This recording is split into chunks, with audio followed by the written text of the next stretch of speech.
Assalamualaikum warahmatullahi wabarakatuh. Perkenalkan, nama saya Muhammad Akbar Yoga Prasetya dengan NIM F1S1220069 dari kelas R005, mata kuliah Arsitektur dan Perancangan Sistem Enterprise.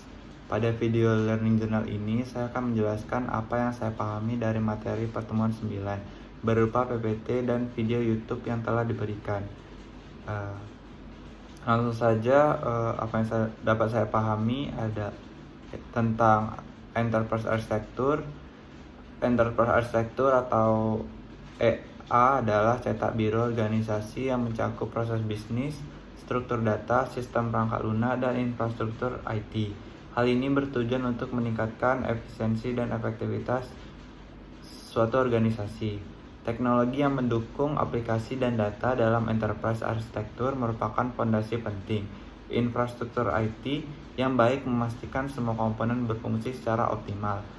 4 komponen utama dalam enterprise arsitektur meliputi bisnis, data, aplikasi, dan teknologi yang saling berhubungan. Ini membantu dalam memahami struktur organisasi secara keseluruhan.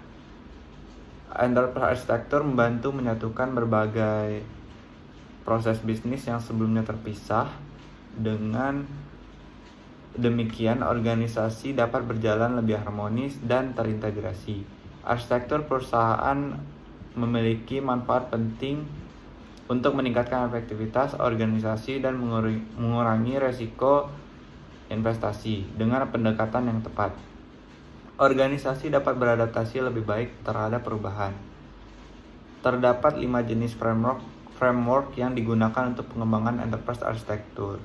Setiap framework memiliki karakteristik dan keunggulan yang berbeda, seperti TOGAF yang populer dan Zaman yang kuat dalam taksonomi. Jenis framework pertama adalah konsorsium TOGAF, yang termasuk framework enterprise arsitektur yang paling populer berdasarkan jumlah sertifikasi di seluruh dunia. Ada juga framework pertahanan yang dikembangkan oleh institusi defense seperti DoDAF, serta government framework seperti NIST/FEV yang memiliki peran penting. Perbandingan antara metodologi framework yang dilakukan oleh Roger Sessions menemukan bahwa masing-masing memiliki kelebihan dan kelemahan, tanpa ada yang paling unggul. Enterprise arsitektur penting untuk pengembangan sistem yang efektif dan terstruktur. Dalam hal ini, terdapat berbagai tools dan framework yang dapat digunakan untuk mendukung proses tersebut. Ada 4 kategori tools dalam pengembangan enterprise, dari level tertinggi hingga pemain baru. Kategori ini membantu dalam menentukan pilihan yang tepat. Framework seperti TOGAF memainkan peran penting dalam penyusunan enterprise arsitektur. Mengikuti standar ini dapat meningkatkan kualitas dan konsistensi pengembangan. Training dan sumber daya tambahan sangat dianjurkan untuk memahami enterprise arsitektur lebih dalam. Ini dapat mencakup materi gratis dan kelas sertifikasi. Kemudian saya akan menjelaskan mengenai TOGAF pada materi PPT yang telah diberikan. TOGAF adalah framework untuk pengembangan arsitektur enterprise yang bertujuan merekayasa IT dengan bisnis. Framework ini mencakup metode dan tools untuk mengoptimalkan proses organisasi secara menyeluruh. Domain utama TOGAF terdapat 4 domain utama.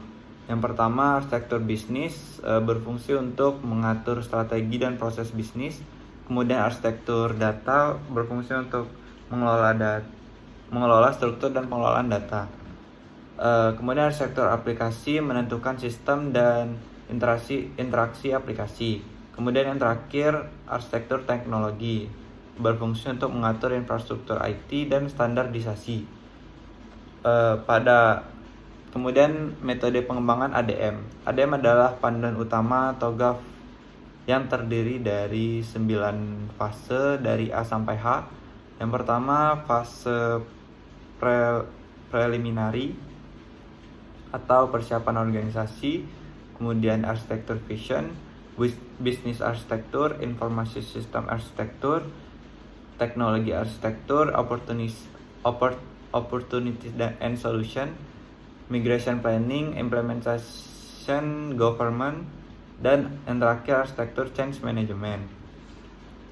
Kemudian requirement management berada di pusat ADM, berfungsi mengontrol kebutuhan di setiap fase dan memastikan kesesuaian dengan tujuan organisasi. Kemudian implementasi praktis, keberhasilan implementasi TOGAF dapat bergabung pada dukungan manajemen, keterlibatan stakeholder, komunikasi efektif, dokumentasi yang baik, monitoring berkelanjutan.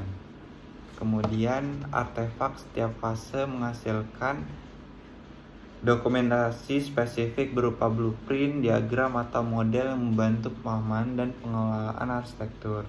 Framework ini membantu organisasi mengembangkan arsitektur enterprise yang terstruktur dan selaras